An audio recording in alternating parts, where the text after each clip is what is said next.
Hi guys, Jeremy Net here from Permanent Acres, and just got a box in today from Germany.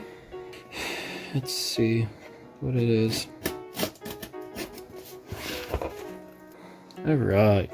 Got a lot of padding in here.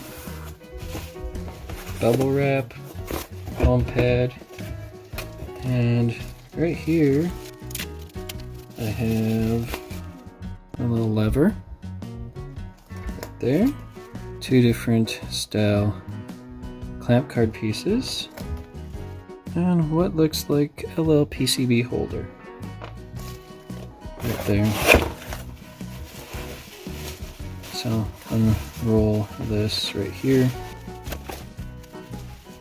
and see what all the anticipation is all about.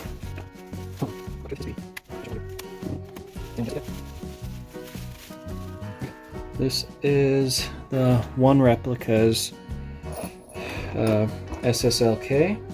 There, got the grenade grip. It's got the top portion right there for if you want to put an LED module in there for single Cree, quad Cree, tri-Cree, depending on what kind of setup you want.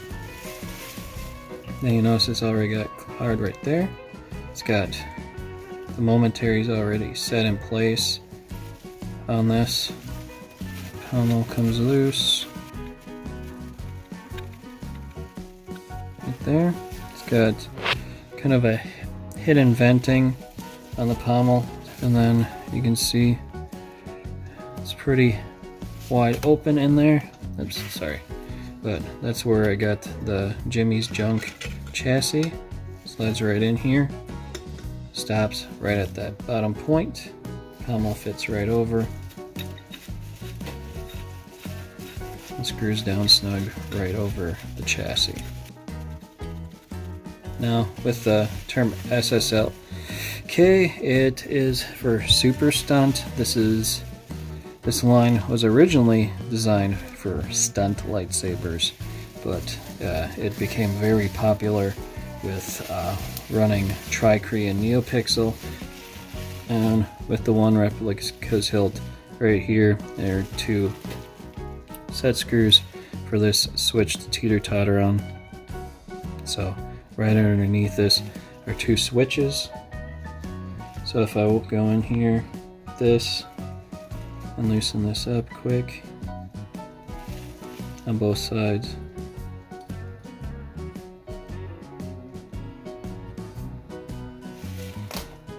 This piece will slide right out, and then you can see the two tactile switches inside here. So I just gotta wire up the switches to work with everything in here. So I took the heatsink insert out of it, which was inside here. Has a little set screw right there for retention on this little heatsink piece. Took that out, put the PCB in there, and put a light amount of E6000 in the bottom to hold this down so it doesn't come loose.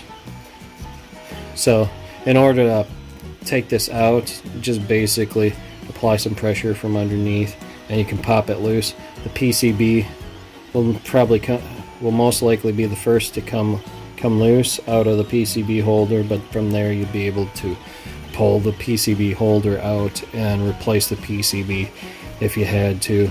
But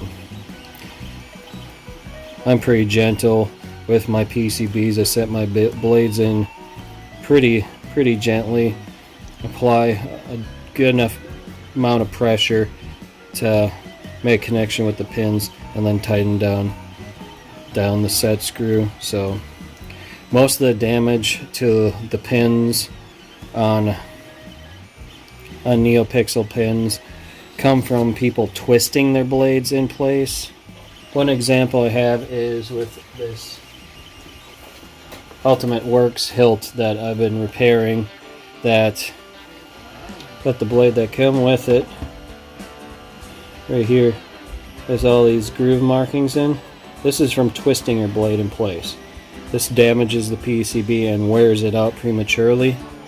because I'm guessing the owner screwed it in place and then unscrewed this portion right here.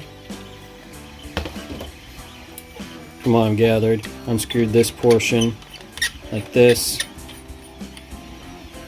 and then I am no Jedi.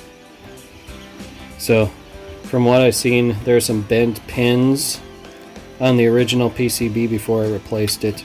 Shows you what kind of damage you can do to a PCB on both ends by just twisting your blade in this thing. It's got some pretty deep grooving in there from that, and that explains why the pins failed on it and he was having issues with this hilt. So with that, I'm going to have this recharge port in this chassis. Now this is Jimmy's junk off of Etsy. Makes some pretty nice chassis. This one's really nice and solid. Nice thick job with his 3D printing. Right now I'm waiting on my Proffieboard to install on the chassis. I got the battery in. This has got a little retention screw spot where right here's where the screw that screws down into the chassis itself. So you line this up and then screw in your retention screw to hold the chassis in place. Holds it nice and firmly. Then you got your holes for your tactile switches for the wiring, and this has enough clearance for it. So later.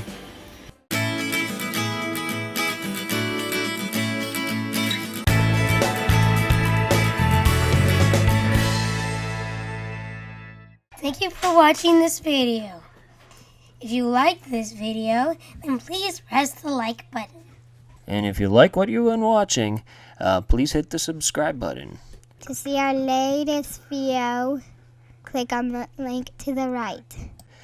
Thank you again. Later.